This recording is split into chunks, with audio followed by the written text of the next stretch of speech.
guys something that will help you out.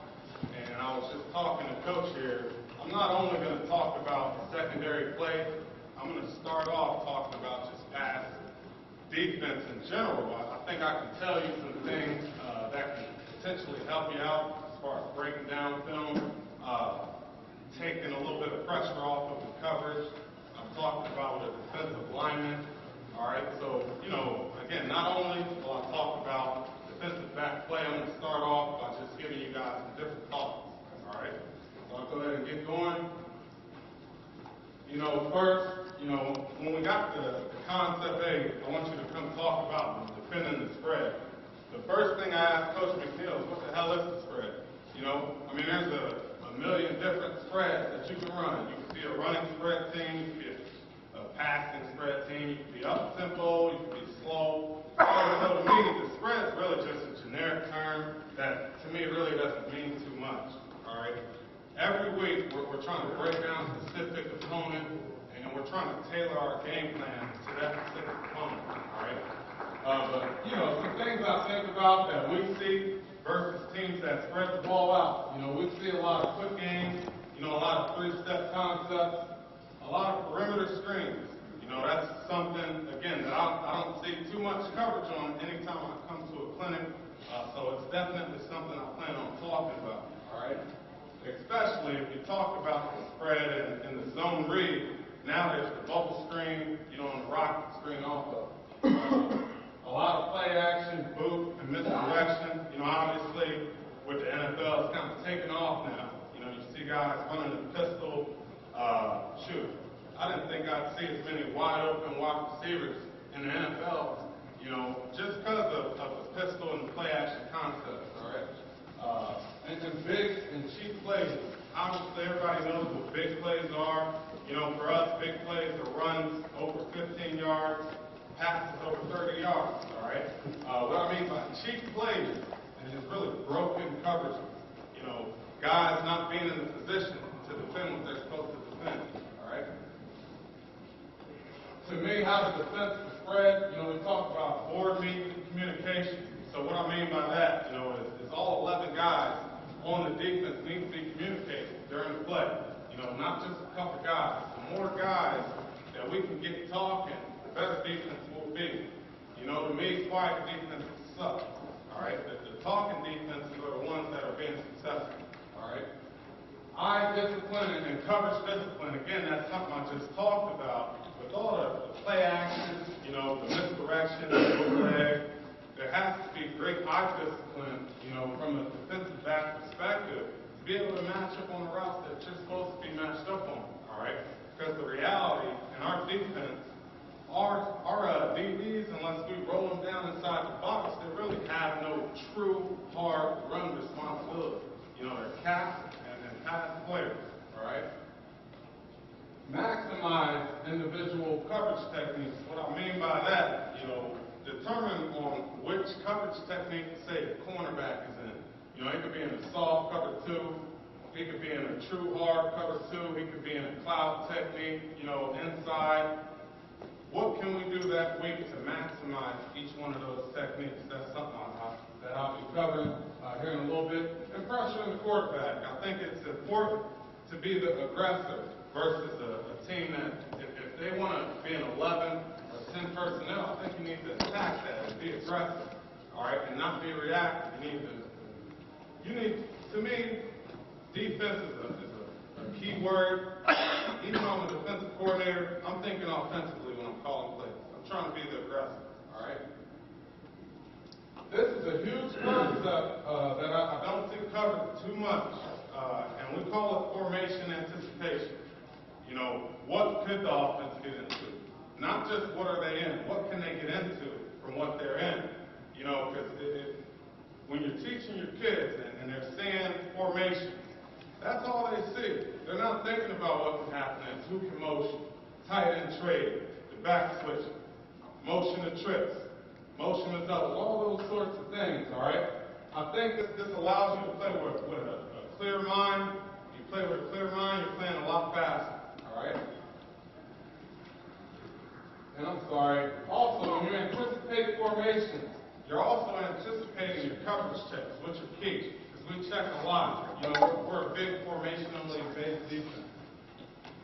For example, you know, it's just a typical spread formation versus an opponent that we played this year. Anytime that they put two receivers into the boundary, all right, and the tight end flanked to the field, we knew that they were going to motion out of it. So that's something I told my kids, hey, if there's two receivers into the boundary, alert that safety to the other side that guy's going to be motioning over, all right? You know, this is just small things that you can do, all right, to put your players at ease. So I just want to show you a couple quick clips of some formations that we were ready for, all right? Again, you got the ball on the hash, you got the two receivers into the boundary. All right? So what I want you to do is I want you to watch my safety. Imagine what he's talking about right now. Hey, watch out for the motion. You got me?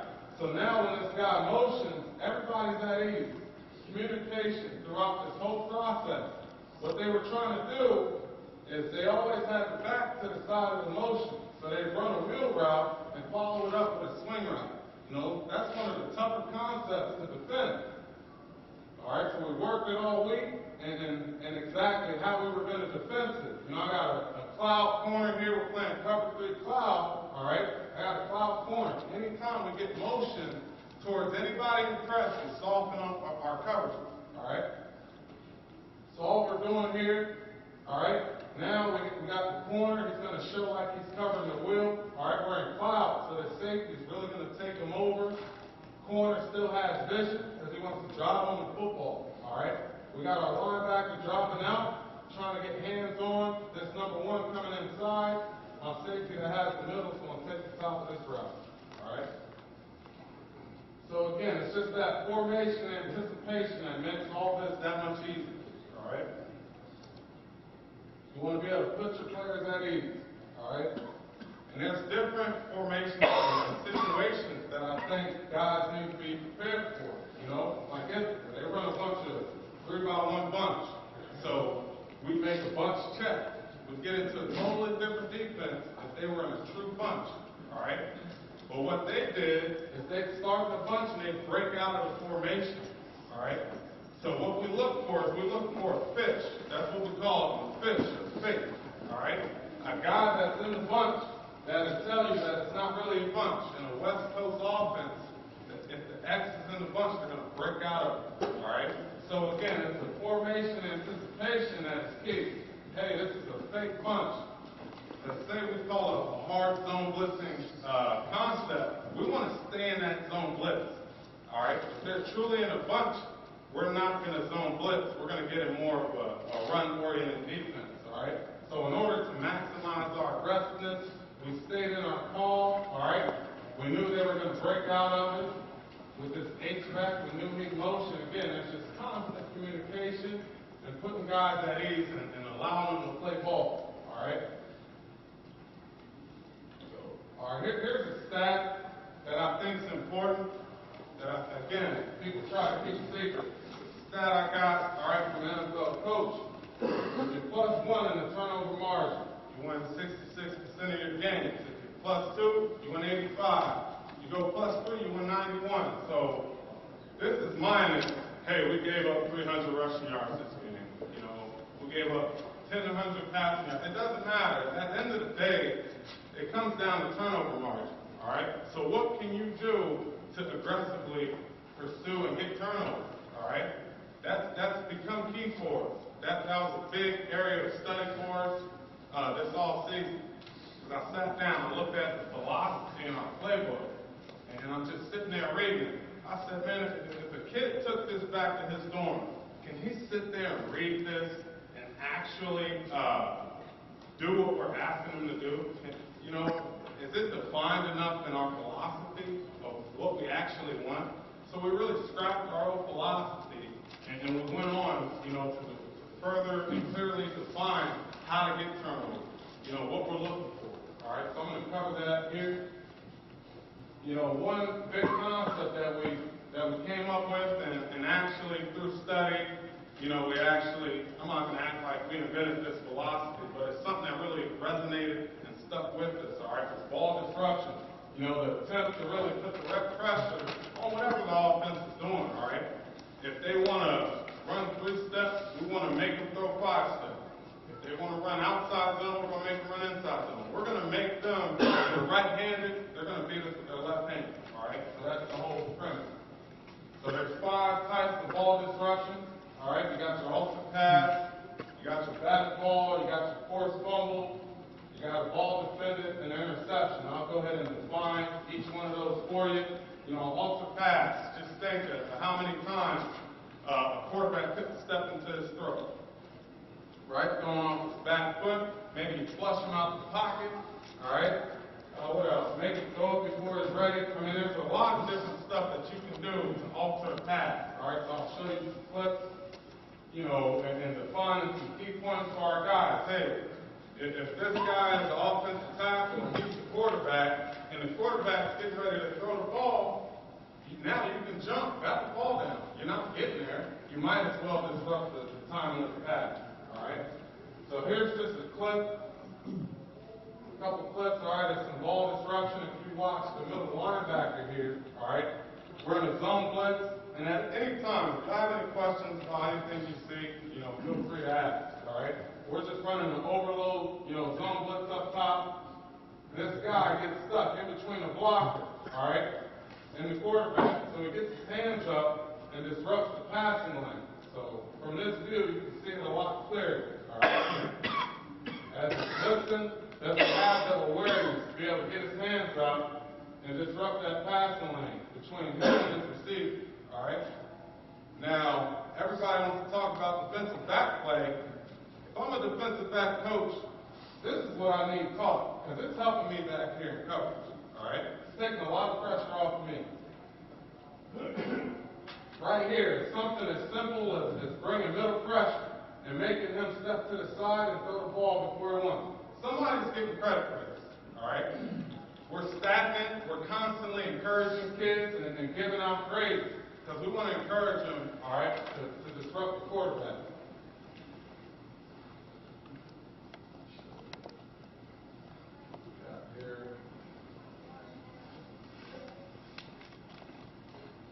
Again, it's just a clip of making him throw it before he goes. All right. All right. So that's just, I can show you a million slides on that type of ball disruption. All right. A batted ball. All right. You know, one thing that I learned and the coach said it really resonated with me.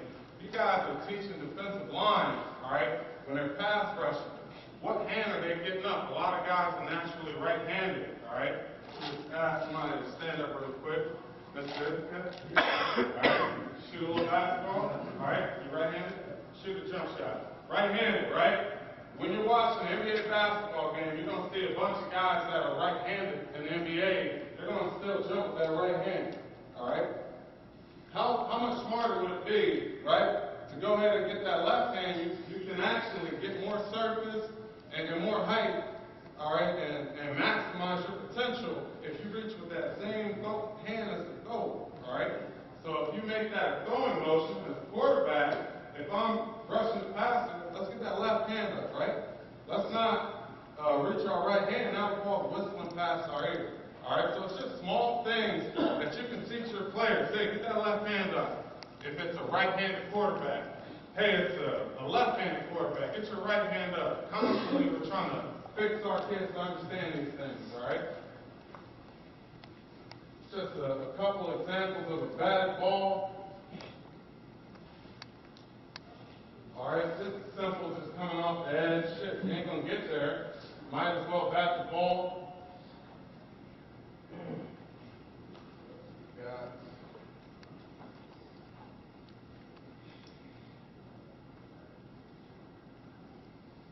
again. The more this ball gets in the air, the more chance we got to get turnovers, all right? I mean, we're dropping out the nose guard. I wish we could catch the ball, but it can't, all right? But this would be a freebie for him. You got me? All right, it's just small things you can do to try to help your team out, all right? Forced fumble, everybody knows what a forced fumble is. I'll skip that one. A ball defender is just typically DBs and linebackers getting in between the pass lane and the quarterback. to me, it's important how you teach it, all right? One thing you're constantly trying to combat is your DB's arms going over the top, right? Hey, stick your arms straight out. Well, how are you teaching it, right? Catch the ball with one hand. If you were playing baseball, how do you catch the ball, right? Catch the ball with one hand. So I'm constantly talking to my kids about, hey, wrapping that arm to secure the tackle like a cobra and catch the ball with one hand, all right? So to me, it's kind of how you teach it that can really separate you, all right? Here's just a quick example, all right, of that. The safety up top, rolling down in cover 3 on an inside release, all right? Just catching the ball with one hand. You got me? It makes us more effective on getting that ball out and making sure that the receiver doesn't catch the ball. And obviously, we all know what an interception is. This is a clip, all right, of a ball disruption that helps us get an interception. Because right now, if I just play the clip, all you're going to see is the interception, right? And that's what most people do, you know, or at least most fans, not coaches, all right? But if you really watch this guy here, he's getting credit for this too. Quarterback could step up, all right? So again, it makes our job easier as defensive backs when we get ball disruption. Ball awareness is something we talk about a lot, all right? It's always knowing where the ball is according to your responsibility, all right? Again, it's just reinforcing the turnovers and ball disruption. Again, one thing I wanted to talk about briefly is the way we drop out linemen, all right, to help us out in coverage. We game plan the hell out of them, all right? We game plan. Hey, they like to run a lot of crosses, so let's drop them out to a cross. Let's slide it back for the back screen, right? Perimeter screen, whatever it may be. You know, we're constantly trying to take pressure off the coverage, all right? So I'll show you, for example, our nose guard here, all right? It's going to step, and he's going to drop. You'll just see how much effect that he has on this crossing run, all right? Taking a lot of pressure off the coverage. You can still get the pressure and the zone blitz and do all that, and then still take pressure off your coverage, all right? Right here, nose guard is finding the back of this thing. I mean, you see how deep the rest of the coverage is. I mean, this is pretty key. So having a guy, instead of just pass rushing a nose guard, when we're running a 3-man line, he ain't getting there anyway. Might as well put him in a position to help us out, all right? Skip all these, all right? I'm going to show you a board of kind of how I chart pass concepts from week to week. I try to put it on a board, all right, so I can see it. All right, I'll put 2x1 formations by personnel on the board. I'll put 2x2 by personnel on the board, so I can see the tendencies that offense may have with action and without action. So all that means is with play action and without play action. All right. So this is just an example. This is like 1/3 of my board. All right. I'll just constantly list all of these formations, so now I can see them. I can see them, and now I can see the tendencies that an offense may be creating. All right. This is a pass zone versus a field zone. It's crucial. It helped me out tremendously calling plays this year. Where does the offense want to throw the football? All right. What is a pass zone? Pass zone is just passing from left to right. It's just general, left to right. All right. It just has nothing to do with field of boundaries. All right. So this is just the quarterback throwing it short to the left. It's him throwing it short to the right. All right. What is field zone? Field zone has to do with boundary and field. All right. Is he throwing to the boundary short or to the field short? And then I intermix those two to figure out what they're really where they're trying to attack. All right. And then typically, what you start to see is that teams are throwing to these two outside zones. And not many teams are throwing it to the middle. So how can we fix our coverage to maximize our potential? All right? These are just some situational cuts that I watched, during the week. I talk a lot to my kids about a Rubik's Cube theory, all right? Watching the film in as many different ways as I can, all right, to figure out exact tendencies, all right? So that's something I'll be, talking to you about. All right, let me go ahead and get into some coverage stuff.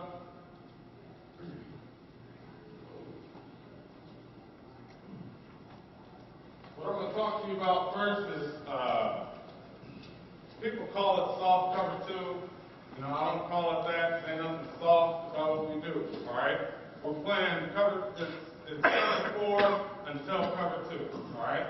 So typically you hear soft cover 2. I'll just explain the safety techniques, and then I'll explain the corners techniques. All right? The corners will have a lot more film in it.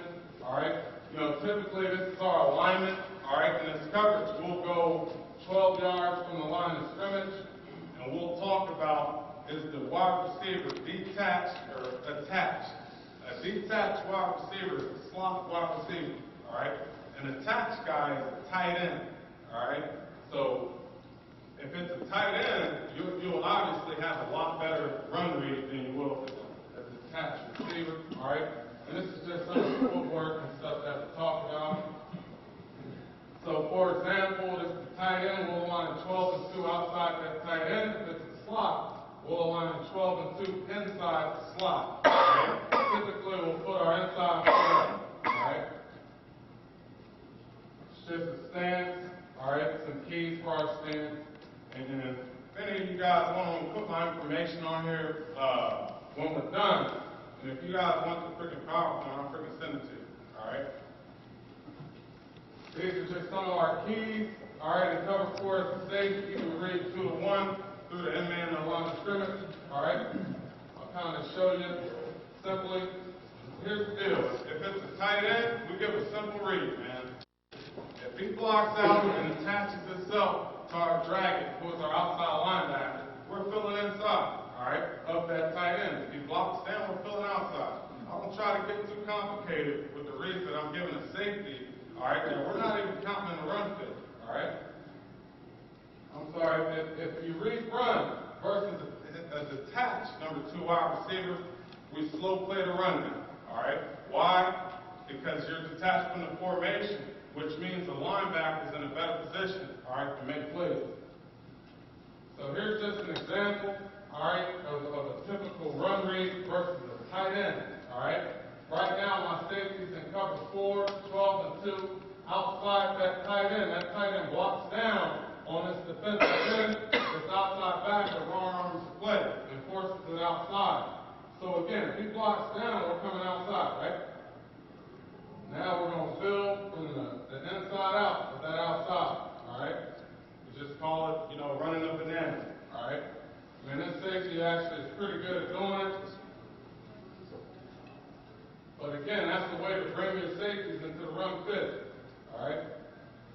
Here's versus the detached number 2. All right? So one thing I tell my safeties to help them out versus the detached number 2. If he blocks down on this curve player, now you can become part of the run fit. All right? So that's all this is. We try to leverage the ball from the top down, outside in. All right? So what I mean by that is I don't want this safety getting inside this block, and now he can cut it all the way back around. So once this guy gets trapped, it's his job, or I can make the play.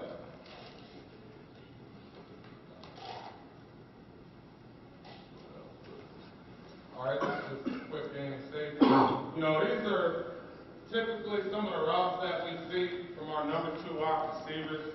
All right, the reality of what we do is we try to break them up into 3 things, all right? You know, a vertical release, inside or outside release. Anything past this red line, we consider a vertical release, all right? Obviously, these are your outside releases, and these are your inside, all right? In this coverage, all right, simply put, if number 2 goes past 8 yards, our safety's really man-to-man on his top inside shoulder. All right, for the rest of the play. It's really that simple. If number 2 goes past 8 yards, the safety has it. All right? The safety and corner are both reading 2 to 1, all right, in our cover 4. All right, if the number 2 receiver goes inside or outside before 5 yards, what we do is we open up in a 45-degree angle with our eyes on the number 1 wide receiver. All right? And what we're trying to accomplish is we're trying to play that number 1 wide receiver from the top down, inside out, all right? So I'll be able to show you some clips when I get to the cornerback, all right? Versus bubble screen, what we typically do versus bubble screen is 2 bubbles.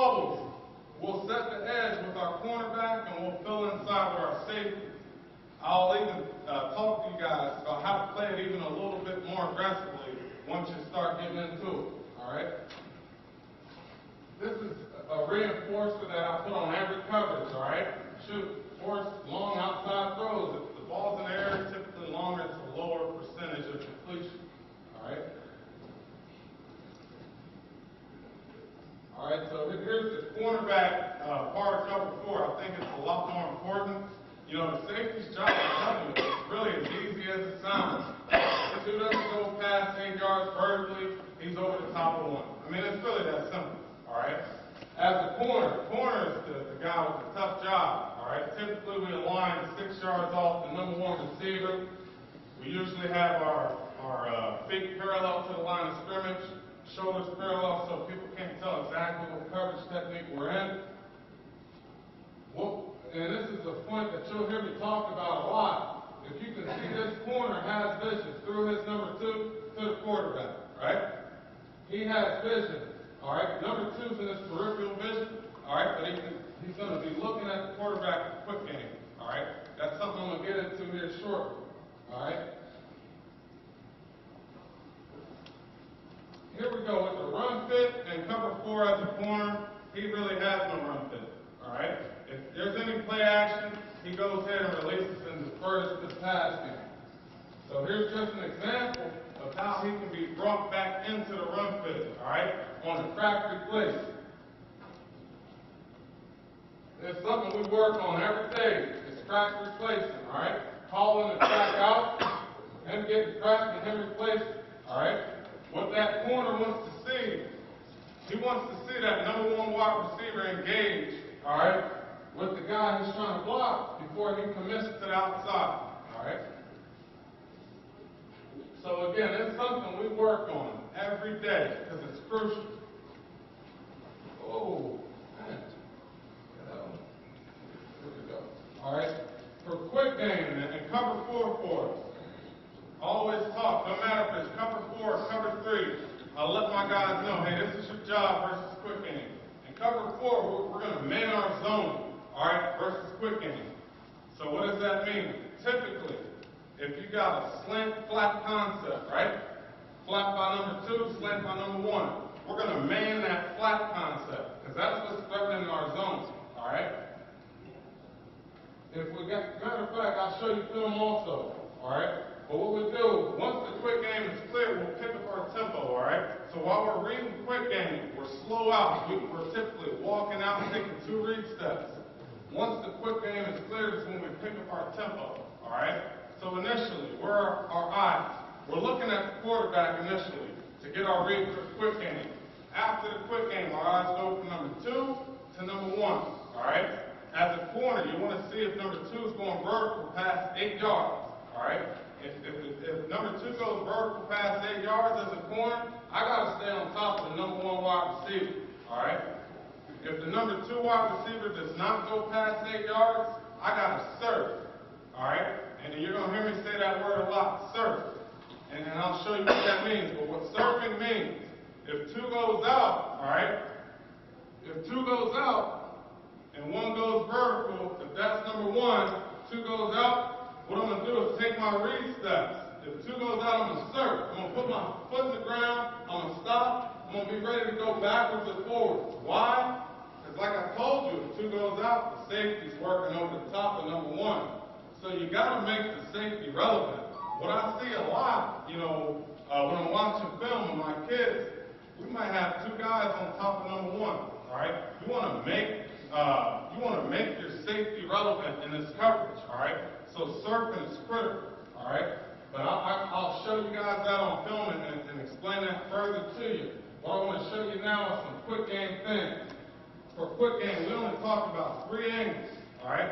We talk about the slant angle, we talk about the hitch angle, and we talk about the out, because that's really all you can get, you know, in the quick game. I don't try to make perfect matching angles. We talk about 3 angles, all right? And our kids know them. And we also talk about the quarterback's tendencies for quick game, all right? His shoulder level, right? If his shoulders are parallel, yeah, he can throw quick game. If his shoulders are facing up, he's throwing a long ball, all right? If I'm a corner, all right, if he's a cornerback, I'm a left-handed quarterback, and I'm throwing a quick game this way, there's no need for me to care about the quick game if I'm that guy, right?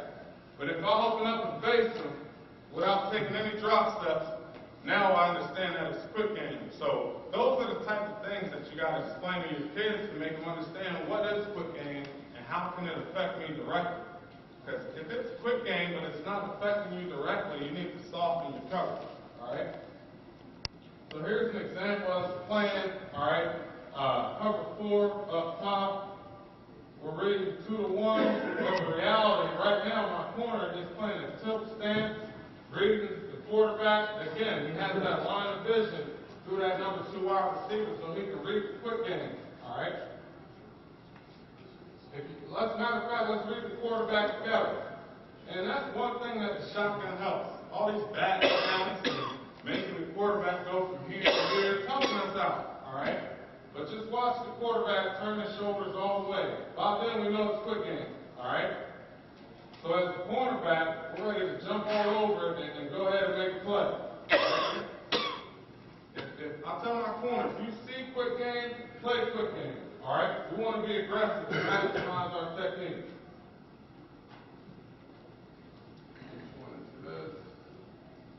All right, this is cover 4 up top. Because typically what people want to do in this cover is they want to hit the short outside zones. That's what you're giving up. All right, in cover 4.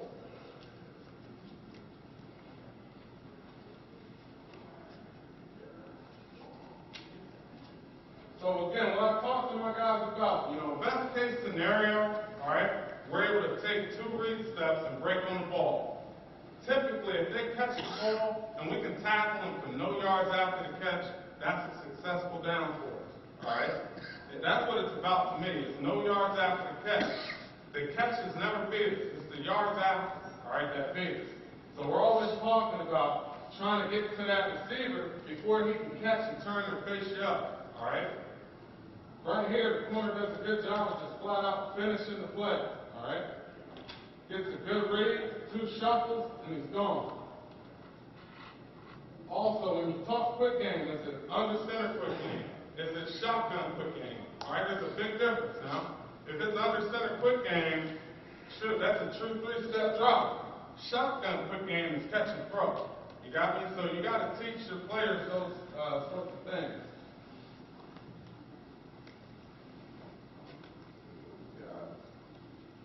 Coach, on the going forward with the basis of spread. Yep, I'll go back to it. Was this one? No, but I just worried about like the hitch and go. You really got to read that. I got a clip on here for you. That's a good point. He talked about the hitch and go. All right, double move. We man turn and man every double move. All right, that's what we do. So I actually got the clip to show you my corner, man turning that hitch and go, all right? And it really was a converted go route because the hitch wasn't there, all right? So, yeah, I'll be able to show you that. Matter of fact, I'll go right to it, all right? I think this is it. No, this is just another quick game route, all right? And here's the deal. Part of your point also is talking about double moves. What kind of pressure are you bringing? Well, your pressure allows them to do double moves, and that's, that always has something to do with it. But I never want to scare my kids to say, hey, worry about the double move. We're going to play aggressive, and we're going to react on the double move, all right? That's what we're going to do. I mean, how many double moves do you see a game? Maybe one, if that, a season. Maybe a couple. We don't see many double moves because we blitz a hell of a lot. So part of the personality is understanding kind of what the philosophy of your defense is. We blitz a lot. So teams ain't saying they're trying to throw quick game. That's what we're saying. All right? So, that's a great point. Here's the answer to his question right here. All right? My corner's read quick game. It's a great jump on the ball. All right? But it's a converted route. You got me? So he has the awareness. Remember, quick game, you're going to man your zone. You got me? You're going to man your zone. If that guy hitches up and he turns up, you got to man him up because you're ready for quick game. All right? You can't just squat and stay down here and let him turn up and keep going. All right? So you'll see in this quick game, both of these guys are just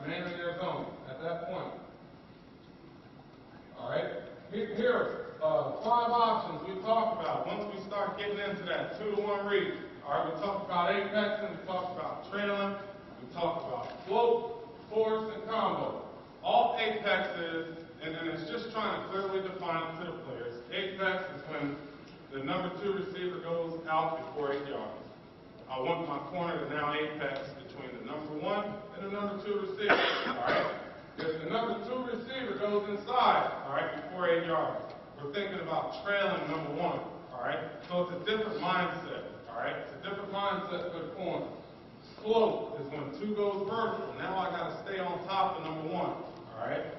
Force, bubble screen, right? Rocket screen, any sort of screen.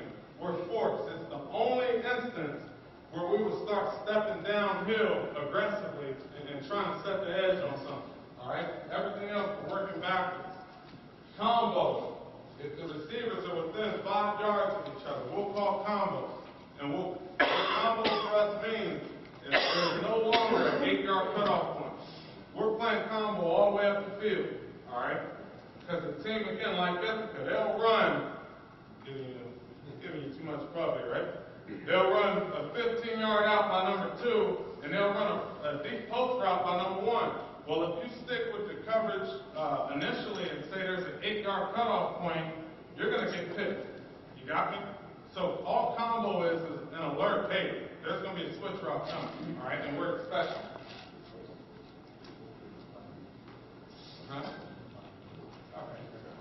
All right, all apexing is when the number 2 receiver goes outside, before 8 yards, the corner's going to surf and get his eyes locked on the quarterback, all right? He's not going to jump the throw until the quarterback pulls the pin off the football, all right? We want to force the short throw. So here's an example, good example, all right, of us apexing down bottom. 2 does about an 8-yard out route, right? So this is what I mean by surfing, all right? He's square, you can see the quarterback, but he's not committed, right? He's apexing in between these routes. Once the ball's thrown, he's going to drive on the football, all right? You got me? If you teach your guys, as soon as he goes out to take him now, they'll never throw this out. I want him to throw it. That's a long throw, ain't it? Out route from the other hash, I want him to throw it. So I'm going to serve, allow him to throw it, I'm going to break on the ball, all right? Possible. Here's how it typically looks, all right, especially up top. Ready 2-to-1, 2 goes out before 5 yards, all right. So my corner is surfing, all right. My safety has to get over top of number 1, right. Force the short throw, break down, make the play, all right. You'll see the difference in between these 2 safeties. He really opens up and gets 45 over number 1, right? And you'll see this guy just kind of weave over the top of him. You know, that's a comfort level thing, all right? I mean, if this guy's a veteran, been starting for a while, all right? So if he understands, you know, hey, I'm into the boundary or something like that, I might not have to open up too far, get over the top of number 1, then so be it, all right? Well, typically, what we want to do, and we talk about this a lot, we want to create a triangle between these 3 guys to cover him up and force him to throw short. Y'all got me? So you got a curve player, a surfing corner, and a safety over the top. Same down here. You got your triangle here, force that short throw. All right? So again, this coverage is designed to force short throws and route it to the football. You know, this isn't the best break in the world, all right? But it illustrates the point. You can lay a shot on this kid, all right? You can lay a good shot on this number 2 receiver, and he's going to think about breaking out next time, all right? You'll see up here, this is the biggest challenge, is the safety in this coverage. It's guarding one of these skinny post routes, all right? Because you want to be able to get your safeties, all right, back, you know, to the point where he can turn in to his receiver to find the football. Unlike here, they'll never see the football. All right, so again, it's something we're always constantly working on. How can we better ourselves to where we don't have to turn around with guys and never have vision on the football? So typically what we'll do is I'll say, hey, you're at 12 now. Matter of fact, shit, he's almost at 10 yards. You need to back up to 12 to 14 yards. Make sure that you can break over the top and effectively play the number one receiver. All right? So I get in the trail. All right?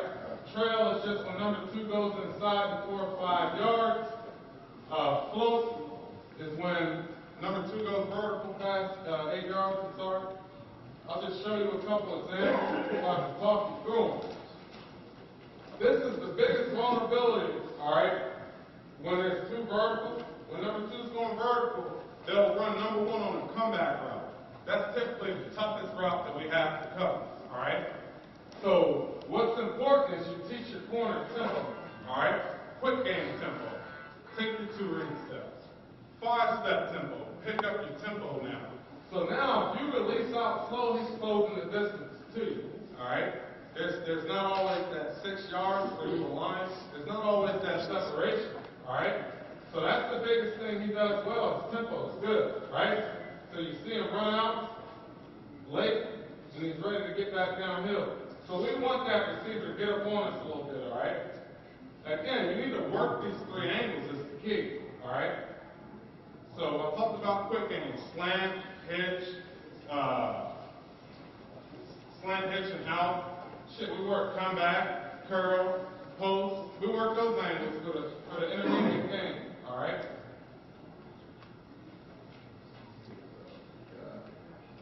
Matter of fact, what I want to do is go talk about some screens at this time. A minute or 2, I can knock it out.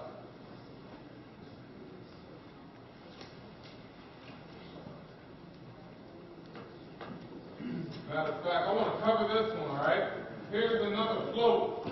A lot of you guys have probably seen the smash concept, all right? So I talked to my corners about reading 2, feeling number 1, all right? If you read 2, 2's going vertical past 8 yards, and you feel number 1 stop, you can now serve. You got me? The way we match up on our smash concepts, all right? So what they're giving us now, if he hitches, our curl linebacker will now match up on that hitch route. So we're surfing to buy him time to get there, and we're releasing for the corner route. All right? You got me? So it's imperative that the safety makes the corner route to an out route. So we want to flatten him out. All right? You stand up real quick. So my point is, if he's running at me, running the corner route, we don't want this to happen. All right? We want it to look like an out route. All right? So what we'll do, run it again, is we'll get into him now and flatten him out. You got me? So now we're making that underneath corner more relevant. So that's what you'll see here on this clip. All right? If you watch the safety, flatten number 2 out, right? Make it look like an out. You'll see the corner feel 1 stop, he'll serve, and he'll release. All right? We feel like we can make this play 9 times out of 10. Just a rocket screen, all right? Try to get down real quick. Just a rocket screen. I'm sorry, it's a bubble.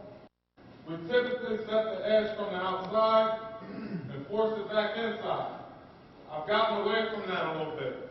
Now we're starting to just freaking read the screen and take the best lane possible. Because if you think about it, the more you go ahead and fit on the outside, they're going to get 5 yards to pop on the screen.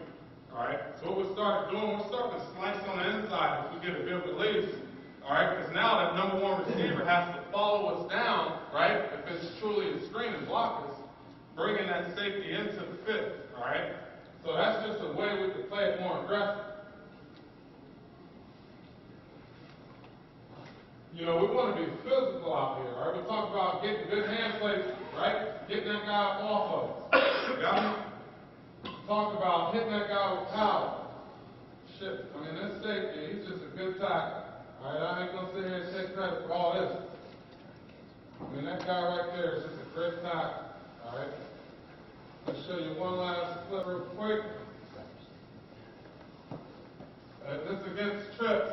All right? What we do against trips, we typically will say he's in a solo call playing number 3, man-to-man, and we're playing cover 4 on these 2 guys.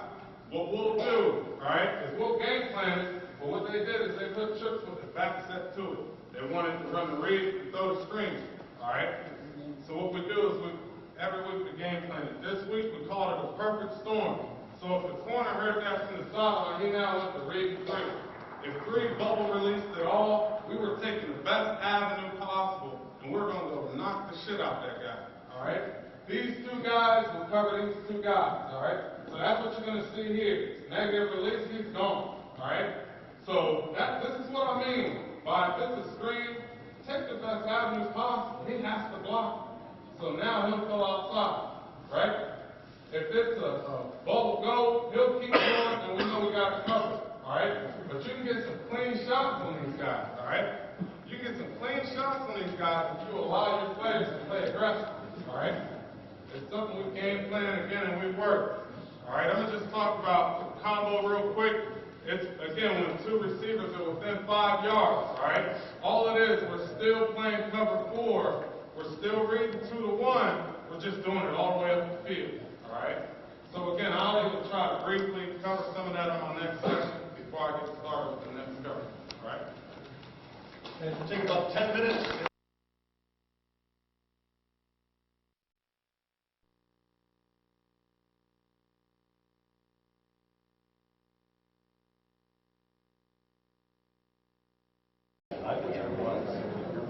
All right, so what I'm going to do is just go ahead and get started.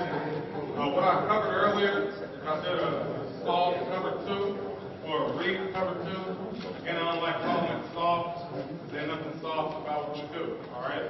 Well, what I'm going to teach now, since I taught read cover 2, we're playing softer coverage on the outside. So typically, the shorter zones are where people are trying to throw to them. So now I'm going to be able to show you, hey, this is how we trap them. All right? So I'm going to show you a trap coverage that we run. We call it a shoot technique. All right? It's a very aggressive technique. We game plan the hell out of it to make sure that we maximize its potential. All right? I'm going to go ahead and get started with it. You know, typically, for all coverages, our alignment is damn near the same. All right? It's damn near the same. We play in a 2-high shell. All right? So our safeties are typically 12 yards deep, and our corners are typically 6 yards off and head up on the number 1 receiver. That way, the offense doesn't know exactly what we're getting into. All right? Just, again, an example of the stance. I told guys earlier, all you got to do is email me or something. I'll send you the whole PowerPoint. All right? What we do, all right, in our shoot technique. Some guys may know it as a cloud technique, all right? What we're doing is we're reading the last detached wide receiver in the formation, all right? Because why? There's a lot of guys running bubble screens and stuff like that. You know, that's what we're trying to take advantage of, all right?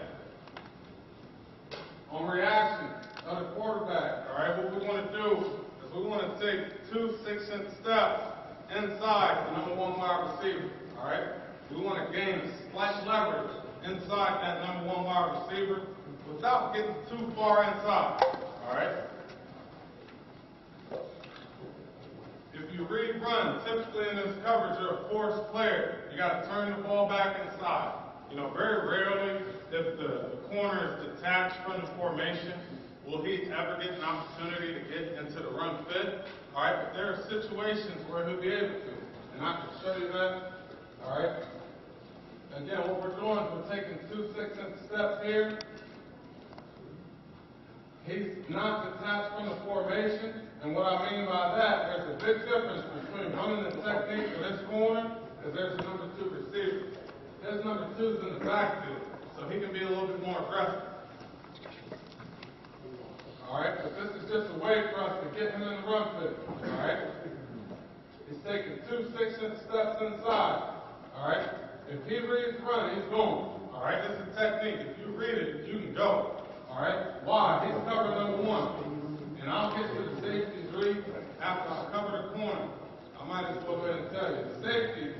Since he's stepping inside, the safety's reading 1 and 2. All right, so if it's a bubble go or play action or anything like that, he's going to cover this number 1 wide receiver. All right? If you think about it, y'all know damn well this running back coming in. It's an opportunity to get a clean shot on it. Just kind of show you how it plays out.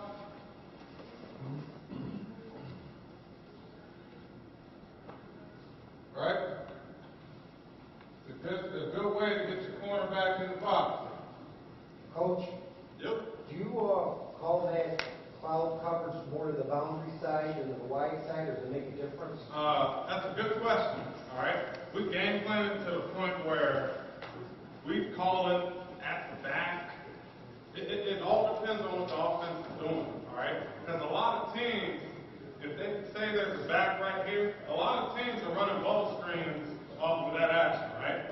So a lot of times we'll run the cloud technique to the back because we want to jump that bubble screen. All right. And I'll show you the previous formation is two backs. All right. So we can do a number of different things back here. I don't care what we're in, because we don't play soft cover two that I taught earlier, like cover two. We don't play that against one wide receiver. We'll convert it into hard cover two. All right. We can play phone. We can play cover six. We can step him inside, him over the top. We can play man under. Anytime there's two backs, we can do a million things back there. You got me? So yeah, if he's to the boundary, it'll be smart for the safety to check him into a six technique. If we feel, that's what we call it, all right? Six technique. You know, if we feel that the fullback's here and he's a better run player, typically we'll even play a star technique backside to screw him down and make him play back. All right. The reason being, you know, it's an easier block for him to block him than it is for him to block him. Got me? All right. So that answer your question? And I'm going to get to some of the situations where we'll maximize this shoot technique. This is just another instance of the corner down bottom getting into the run fit. All right.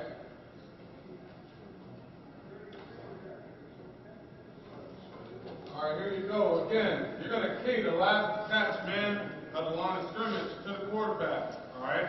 And I'll be able to explain that to you when we get to the film. After that split-second read, after that bubble screen read, all right? Bubble screen and run read. What you want to do is you got to get your focus back to the number 1 wide receiver, to the number 2 wide receiver, to the number 3 wide receiver, all for quick game, all right? It happens real quick. So I'm going to show you different instances where we're jumping number 1 inside. When one tries to run a slant on this technique, we want to take away, all right, that slant, and we want to jump it. We want to become the receiver, all right? If he runs a 5-yard out, we want to be able to break any quick game number 1 does. We want to be able to play it. Well, what if 2 just runs right past me and goes vertical? Well, now our focus shifts to number 2, right? Number 2 does a 5-yard out. I can play him, right? What if 2 goes vertical? Now where's 3?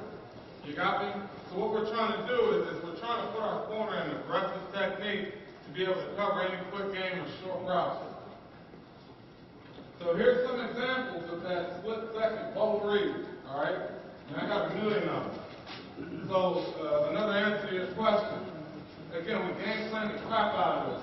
This is Brockport. What they did, they got a trade formation, tight end to receiver. They ran their screens to the backside. So they play action here and bubble with the last attached man. So what I mean by the last attached man, you got a tight end here. He's attached to the formation. This is the last attached man. You got me? All right? So this is who we're reading for the bubble. If they had a third wide receiver out here, we'd read him for the bubble. All right? So he's reading this release. He takes a negative step, we're taking off. All right? We're taking off and we're going to go get it. You got me? All right? So here's the deal. If they run a bubble go, we're going to play. He got the top shoulder of this guy. Right? Right? If he catches it, now he can fill outside. All right? So he's reading 1 to 2 here. He's reading 1 to 2. He wants to see what that number 1 wide receiver is going to do. Is he going to block down? All right?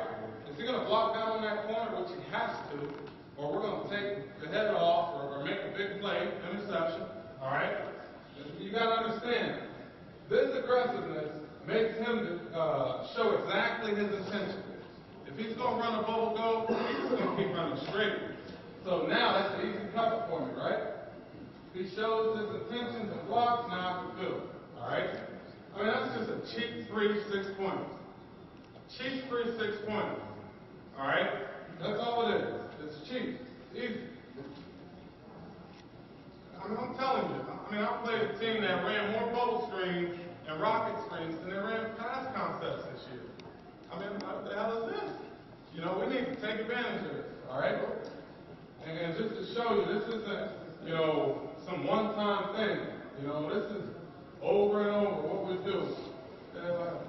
All the way to there.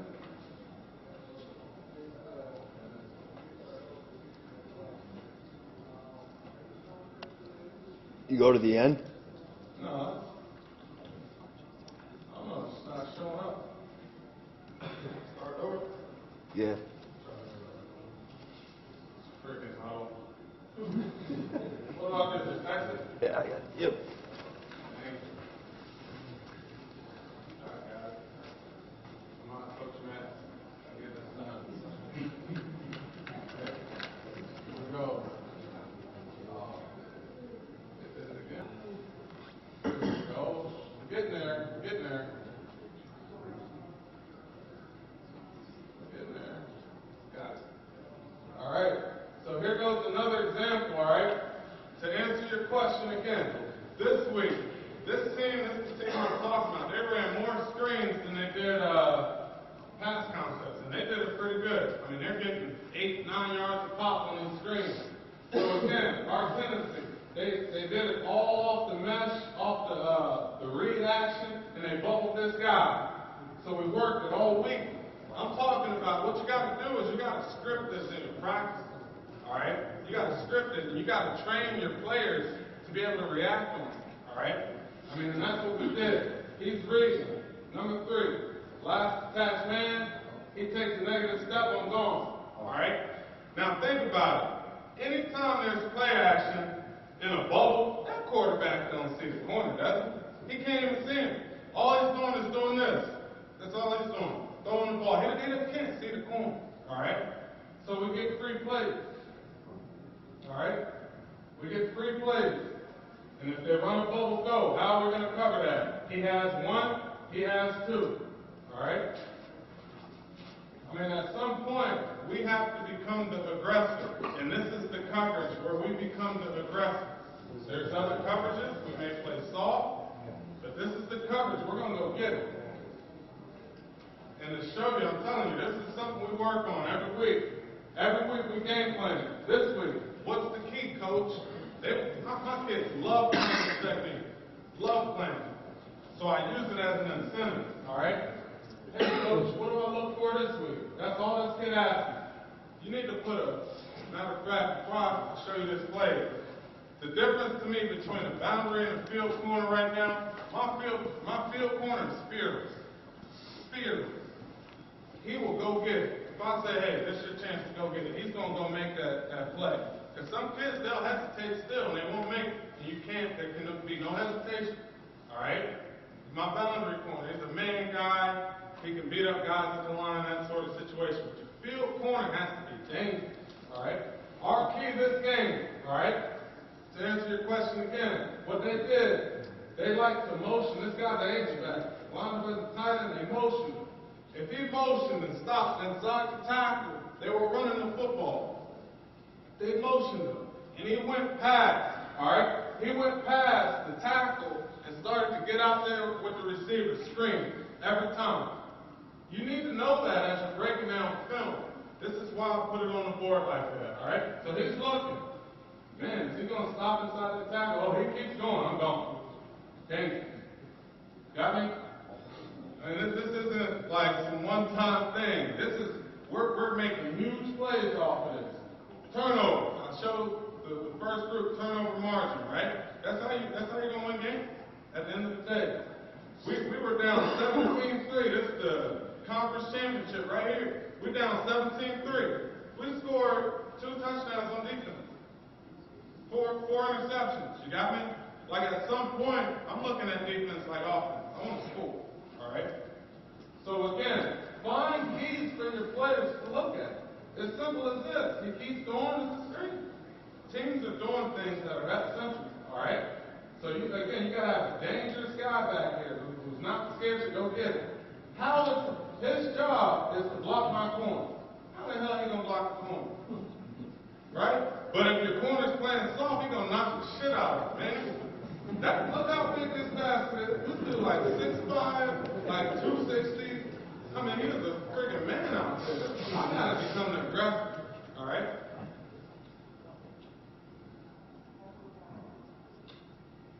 I mean, I'm telling you, to win big games and crucial games, we need to be aggressive. Here's a clip of my corner making a good tackle in this same situation. All right. Again, you may say, hey, what if he gets trapped inside? We work on that. What if he gets trapped inside? Your ass better be running that damn alley. You got me? That's the relationship. What's the safety's reading his coverage? And I'll get to that after. But he's reading 1 to 2, all right? So his eyes are on 1. If one's blocking him down, that safety better be wrapping around now. You got me? So again, it's something we work on. Even these linebackers know how to fit off of, all right? I mean, what's the worst thing happen? He gets a couple more yards, he better make that damn play, all right? But if you just play everything from the outside, you're not going to make any plays, and then they're going to get going up in here and get downhill on your safeties.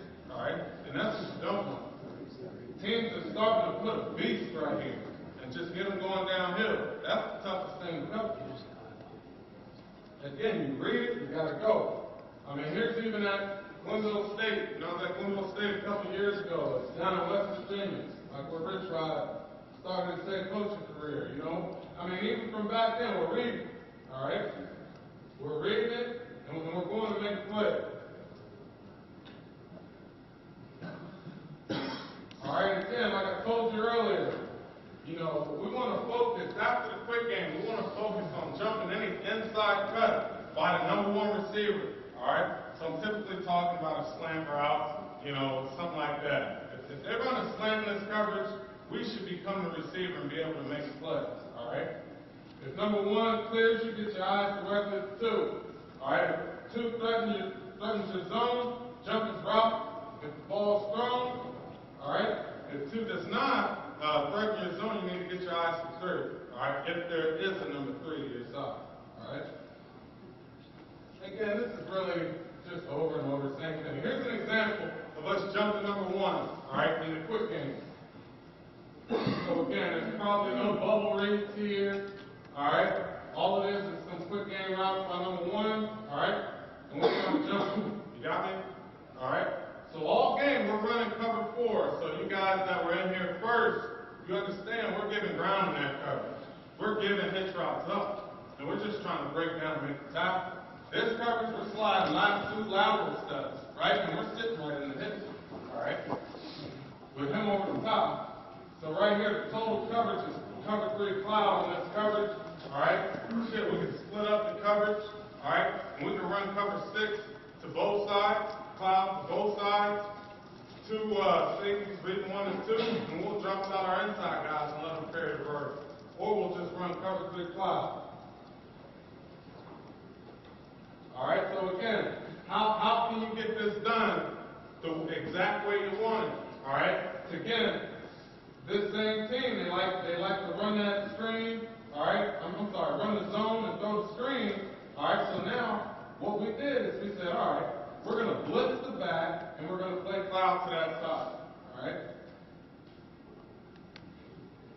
Shit, how many times have you seen quick game? Those guys don't know where the hell they're throwing that ball. They're going to throw that ball, all right? So again, it's an opportunity to make some plays. Just another example of a quick game, another real dangerous throw here, all right? Where we're trying to make a play, and then we're getting fingertips on the ball. He throw that ball where it's supposed to be, we're scoring.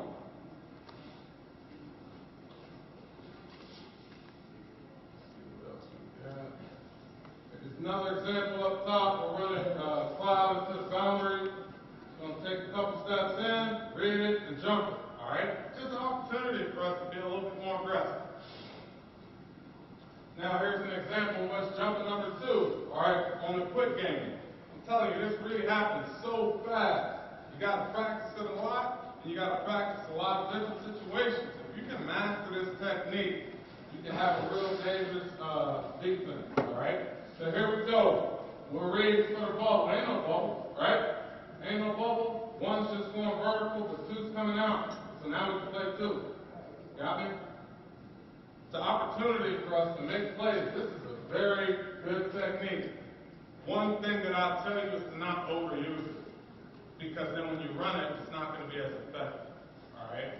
Run your cover 3, run your cover 4, then try. Got me? I'll save this till the second half if you need it. You know what I mean? If you run it too much, they're going to start threatening you vertically. All right? But again, it's just a good example of him being patient. Sitting, takes. I'd like for him to catch that ball. All right? This is just thinking, all right, with no threats. Typically what we're trying to do, if we have no threats, all right, we're stepping inside, there's no bubble, there's no quick game by 1 or 2. Matter of fact, it's a 5-step route. All right, what we want to do is we now want to open up backwards and locate the number of receivers. He's running the curl. What you'll see here, we want to be able to get in between the quarterback, all right, and the receiver. All right? You got me? You know, that way, he can't sneak up in behind you and then make that throw. So what we should end up with on a play like this is a bracket under and over. Show you another example. All right? It's the same deal. He fucking drops the ball here. All right? I'm telling you, you got to catch every ball that's in your hands, man. You got to catch it. You got to. That's how you win, right? So again, here's the technique. 2 6 steps. Nothing's there. Give a little ground. You see his eyes turn real quick? All right, just to get a feel for where that guy is. And I ain't even talking about pressure we're bringing. Pressure makes this ball come out too. All right? I mean, it's as easy as it gets. Drop the freaking ball. All right? So, you know, it's just a review. You know, bubble release is what you want to read first. Then you go inside cut number 1 versus vertical release. You know, same thing all the way down. All right? What I want to do is keep it moving so I can get into another coverage. One drill that we work on, all right? For instance, we work what we call a hands-on drill, all right? All I do is sit a cone right there on the right of them. I want them to work those couple steps inside, all right? And act like nothing's there. We'll work all the scenarios. 2 steps, jump the ball, all right? We'll work 2 steps, nothing's there. Well, let's shuffle out, all right? Because, you know, typically, if you shuffle in, no bubble's there, and you're working back to number 1, if you can slightly get your hands on them, they're going to think they can throw the number 2 out. So now you can go jump in, all right? So that's kind of what this drill is about, all right? Just fixing their eye work. Inside, back to number 1, hands on, and going back to number 2 for the ball, all right? Then we'll typically pump fake it and get them out of there, all right?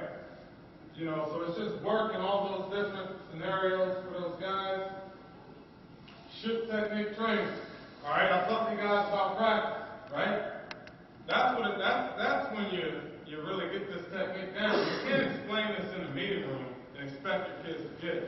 You have to put them in it at practice. So we stripped I don't want to cut it. We stripped the hell out of it, all right? To make sure that this kid, who's the field corner, can make that play in the game. So, again, the tip is, the back's on your side, be thinking the screen's coming to you. So if I'm this corner, I'm playing soft that now. Ain't no screen coming to me, right?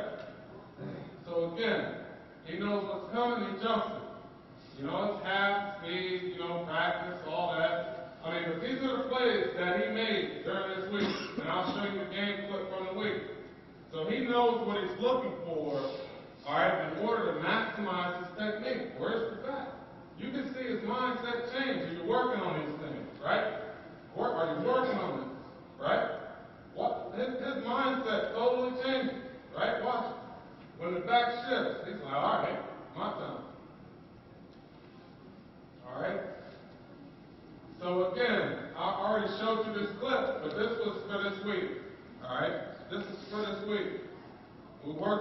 whole week, you see it in the game and you make it happen. You got to be able to script situations in practice to where your kids feel at home during the game. You know, as a coordinator, the best feeling I have is when I'm on the headset midway through the first quarter and I say, all right, safety, what are you saying out there? Hey, coach, I'm saying the same thing we work on all week. Man, I feel good when I hear that. Because otherwise, your kids don't know what the hell's going on out there, and they're probably a little bit flustered. All right? So what I'll do is I'm going to quickly go over the outside third. Matter of fact, for outside third safety, all right, that's the guy working over the top of that shoot technique. He's reading 1 to 2, all right? If one goes vertical past that cornerback, the safety is responsible to cover him for the rest of the play.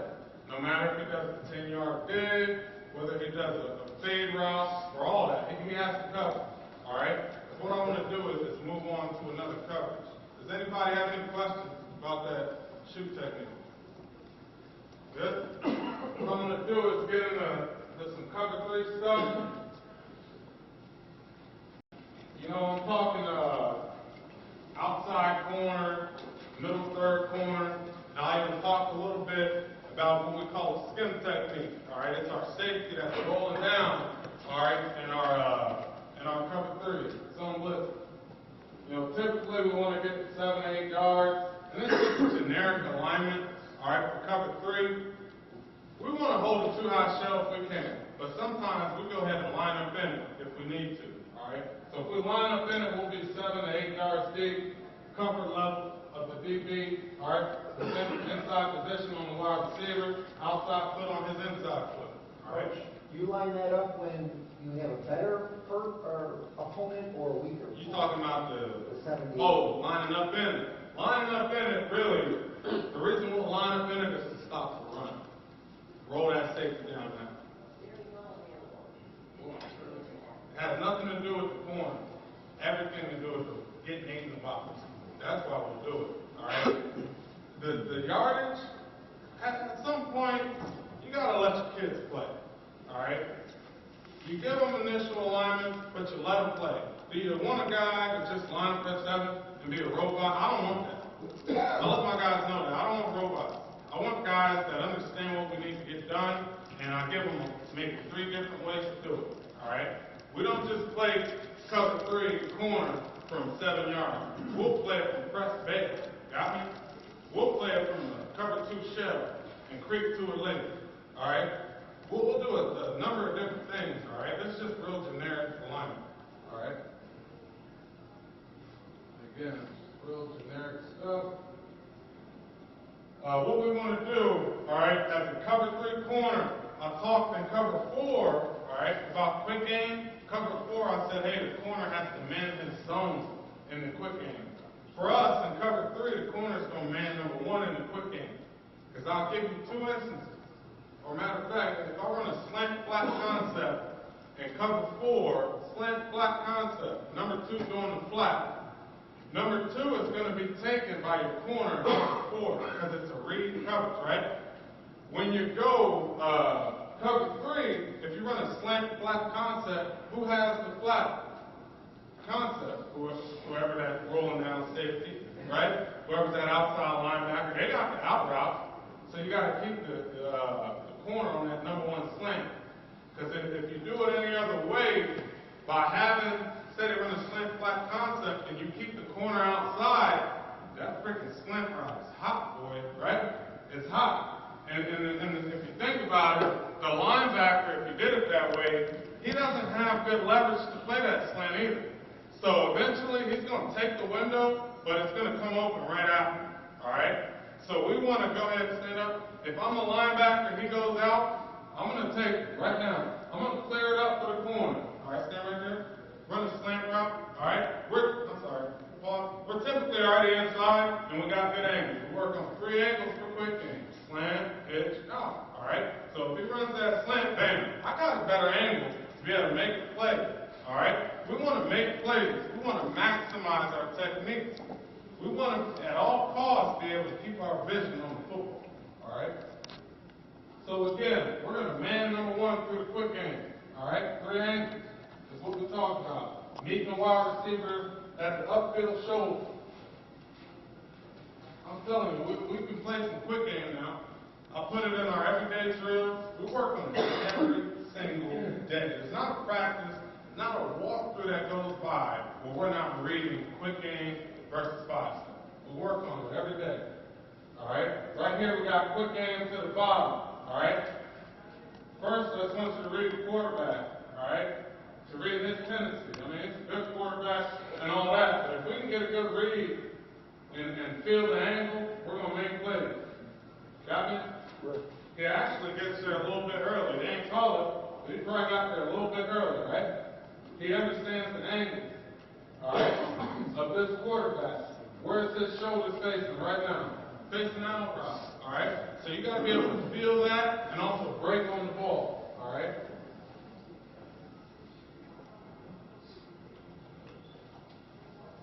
See what we got here. Same thing. All right, I think we're just running cover 3 cloud corner. All right, cover 3 corner here. He does a great job of reading the quick game. All right. So again, it's just understanding these angles that can maximize your technique.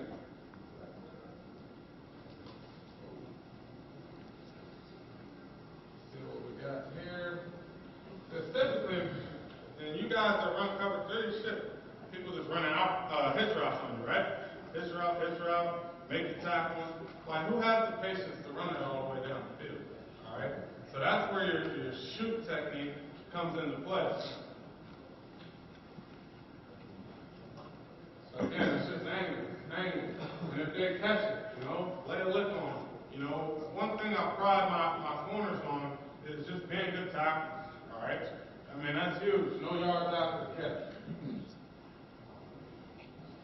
After the quick game is cleared, all right, we read 2-1. All right, in cover 3, there's the corner. After the quick game is cleared, we're reading 2-1.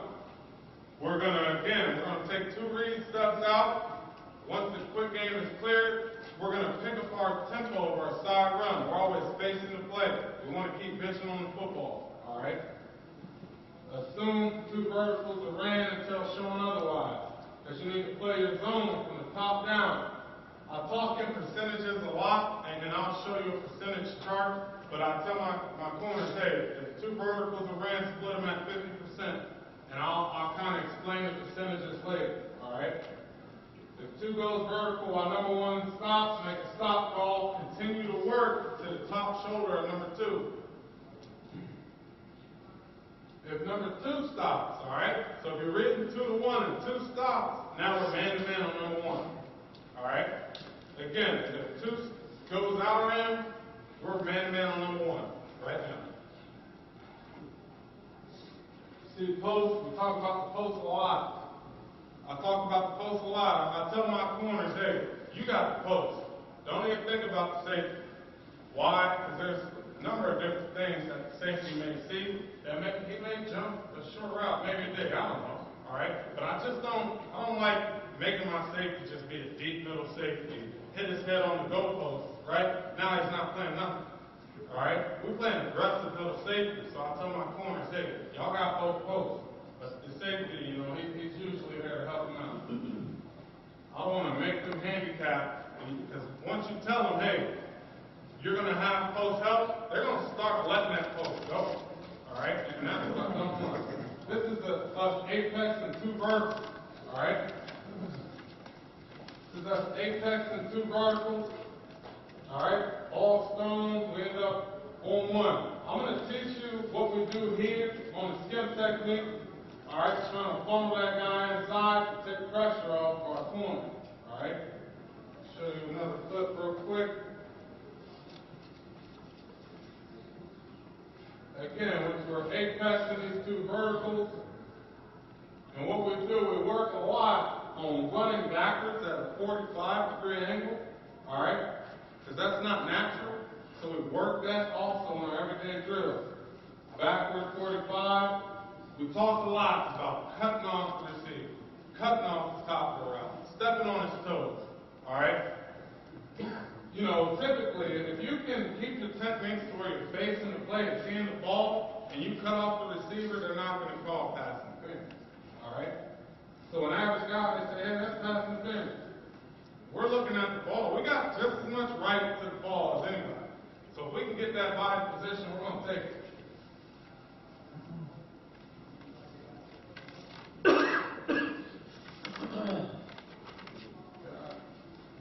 This is just A-flexing, all right?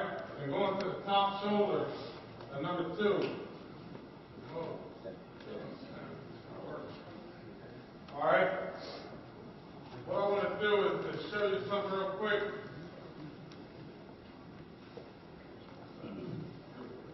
All right, just a quick note. You know, one thing that I'll tell you is we teach where the ball is. If the ball's on a hash, I don't expect that to fade throw.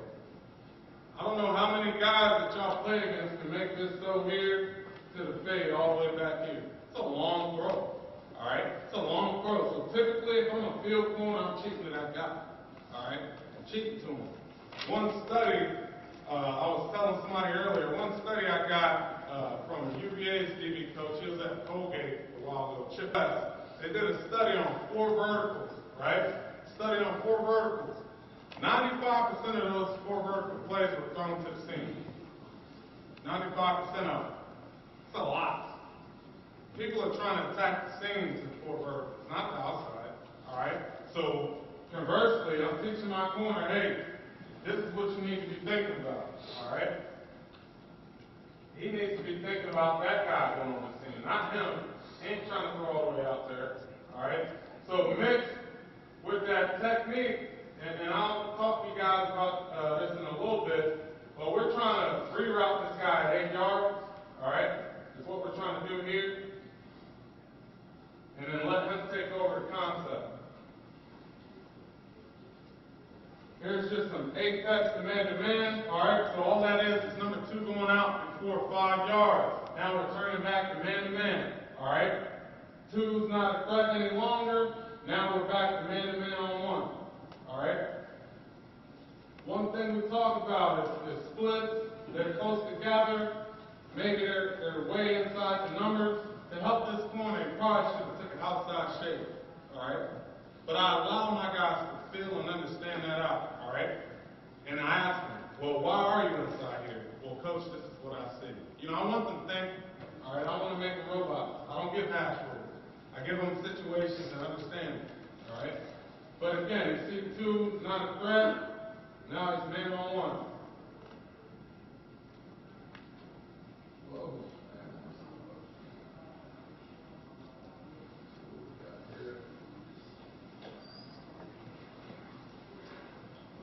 Go to the next one.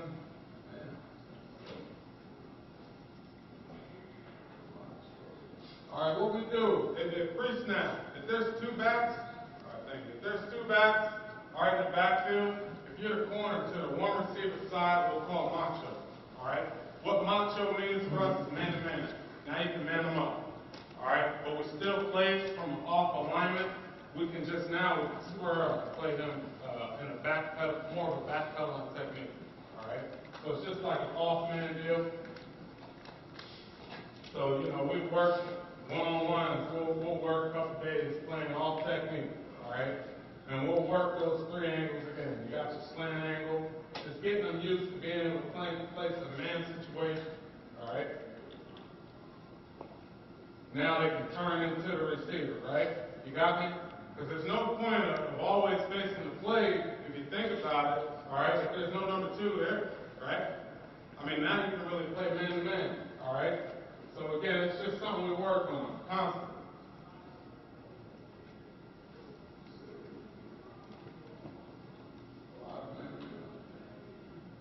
One thing, you know, when we start talking, man, we talk about cushion, all right? It's just a cushion drill we do. If the wide receiver's running up on you, you got a lot of DBs that like to turn too early. Cushion drill is just letting the guy run up on you without turning, all right? That's all it is. Just getting comfortable with guys getting up on you, all right?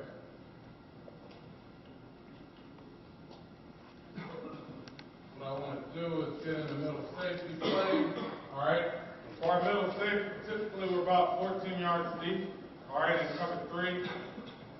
What we'll try to do typically is we'll either give a landmark for a week to say, hey, line up on the goalpost is where we want you in your alignment. Some weeks we'll say, hey, split both of your number 2 wide receivers, all right? But again, you know, we're about 14 yards deep. Our run rate for us, we keep a triangle through the quarterback. What the triangle for us is the guard, center guard, all right?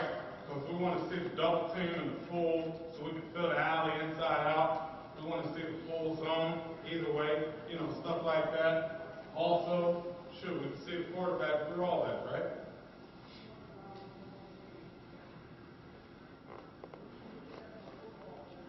When we read pass, I always talk to my guys about keeping their eyes on the swivel to read both of their number 2s, all right? Assume 2 verticals are ran by your number 2s until they show you otherwise. Gain enough depth to be able to break down on both number 2s, all right? Not number 1s, be able to break down on both number 2s, all right? If 2 verticals are ran, we want to split them right in the middle, 50%. If one of your 2 inside verticals, all right, say he runs across the field and that guy runs vertical. Now I can weave, right, and start favoring this vertical. Why? Because this number 2 is already gone, all right? Well, what if he goes across too? Well, now I can get back into the middle, and now I can play both posts, all right? So typically, we're worried about number 2s, all right, taking care of those guys, right? And then we worry about number 1. So here's just some middle safety play, all right? Just some middle safety film. This is my guy splitting 2 guys. We played landmark this week, all right? Again, what we're playing here is the skim technique. We just want to reroute these guys at 8 yards. So what happens when you reroute at 8 yards, typically if you're zone blitzing, start studying your film, all right? Typically when you're zone blitzing, your pressure's getting at about 8 yards when that receiver's at 8 yards. So we're getting hands on number 2 wide receivers at 8 yards, so there's no seam throw. We used to do a technique where we were down at about 5 yards. That guy get back on track and then zip it right behind him. All right. So 8 yards for us is critical. You'll realize how distracted he is, right? He can't even see the ball from him because he has to deal with the reroute. Quarterback don't give a crap if he gets rerouted. His quarterback coach told him it's cover 3, you got to sing him. That's what, you know what I mean? Typically, as a cover 3 quarterback, you know you got to sing him. So we like to reroute these guys, all right? So it's a good job by the middle safety of not getting too much depth, keeping yourself relevant, to be able to get up and go make a play.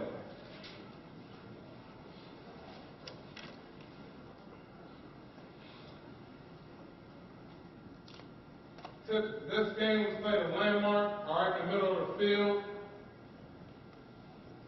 Both of his number 2s went out, all right? Shit, really, his only next threat is this guy coming inward. So he goes ahead and makes the play.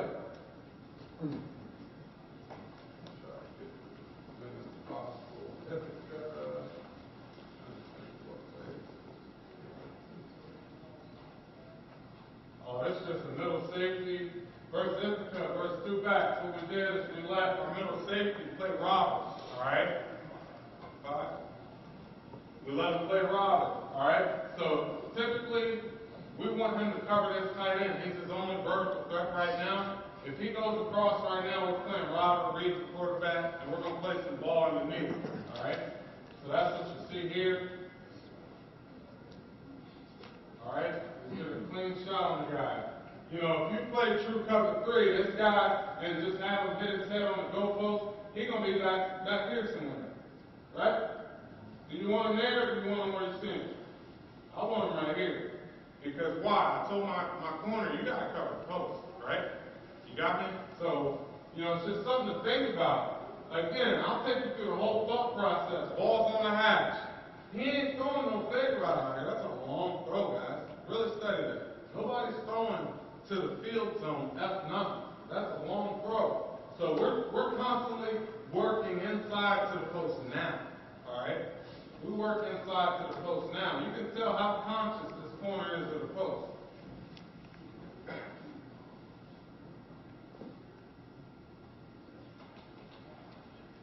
What I want to do is make sure I get into that skim technique, all right? What I got to do, here's a percentage chart, all right? Here's the key. You got double, all right, with 4 verticals. We're going to split it 50%, 50%, 50%. So we're all going to split that zone. 3 by 1, same thing. We're going to split here. Obviously, this is a little tougher, but I want his mindset to understand that this guy may threaten his zone. Because what if the quarterback's just looking at him the whole time? Well, come off and make a play, all right? Some more percentages, all right? One guy goes under. So now I can weave. Now I'm in 25% here. Got me? Now he's in man-to-man here. Why? Because 2 went in. Well, we're still 50% here because we got 2 verticals, all right? Same thing, 3 by 1. Man, I thought I had another one. Must have left it out. The other slide I meant to have was 2 backs, all right, when we call macho versus 1 wide receiver, all right, and what we do is we cheat our safety into 25% on number 2 wide receiver if there's 2 backs, all right? So now if you got 2 backs already, you can cheat your corner to the 2 receiver side. You can cheat him now to 25%, all right, on that number 1 receiver, all right? Imagine he's not there. You got macho, man-to-man right here, 25%. Well, why would I split him at 50% if he's already at 25? So now you can have him favor number 1 a little more, all right? Oh, here it goes. It's just out of order, all right? All right, so here's the deal. If both guys go under now, we're playing both posts. We're both man-to-man here, all right, on the outside. It's all over. So here's the one I just explained to you guys, all right? We're at 25% on both sides. What I want to do is teach you this skim technique, all right? What we do, typically, it's a technique that we'll do. We used to run seam flats. We used to turn our back, lose a lot of vision. We weren't getting many turnovers. So we said, how can we maximize our players? So in our skim technique, all it is really a curl flat technique, all right? But what we're doing, we're screwing down to 8 yards. We're going to try to hold our 2-high shell. We're going to screw down to 8 yards, all right? With our eyes on the quarterback. We're a forced player. So if there's outside run towards us, we got to turn that back inside, all right? If there's no run towards us, we're still cutback players, still flat players, all right? If it's a pass play, and I'm just giving you the whole rundown now, all right? If it's a pass play, if number 2 goes 8 yards, we want to reroute. If he goes vertical past 8 yards, we want to reroute him at 8 yards, all right? So typically, all right, and you can sit right there, but if I'm rolling down outside of him, we roll down outside shoulder when we're to the field. We want to funnel him to the safety, all right? If we're into the boundary, all right, we screw down inside, funnel him to the corner. You got me? So it's understanding where your help is the best. Why into the boundary would you funnel a guy to the middle safety, right? When it's stop, you can use the sideline. So we're trying to squeeze 2 boundary routes together. We're trying to push the number 2 to the field towards the middle safety. So now the field corner can be a better player on his number 1, all right? It's definitely the best change that we've made, I think, this year for us. Here's just a quick run read, all right? He's reading the quarterback. He has force. He sees outside run towards him. You got to set the edge, all right? It's really not that hard to do. Quarterback opens up to you. You're going to see the back coming, set the edge, and now you're doing your job, all right? It's real typical. All we're doing is reading that quarterback.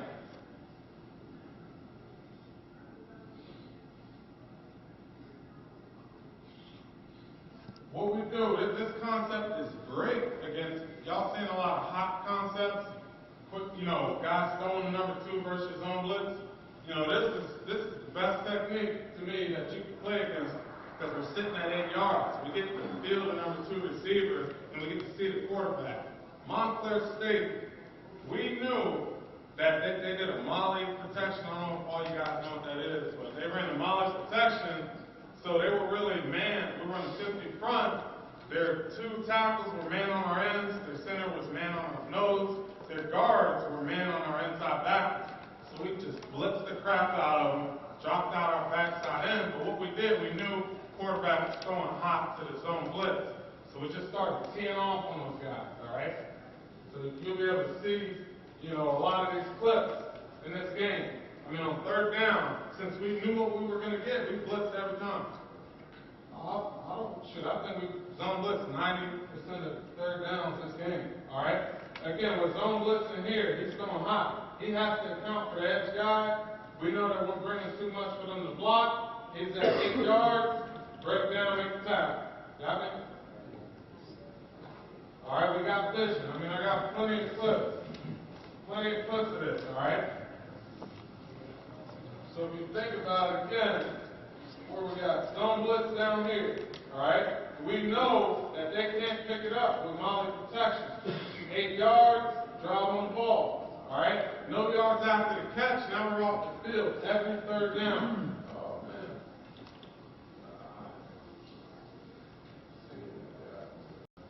man.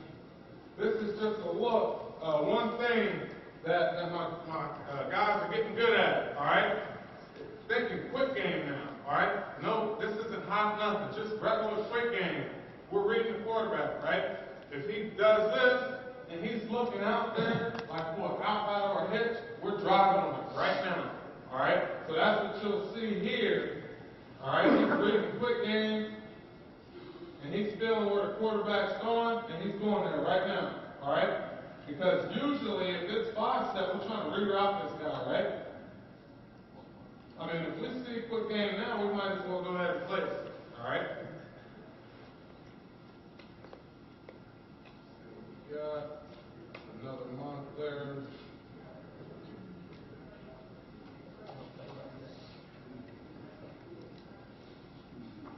Again, it's just the same thing, all right?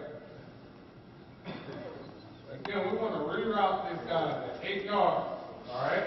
So here's just an example down here of the combination of both what's going on. We reroute here, all right, and he's going to end up taking them over, all right? And now he can match up on that route underneath.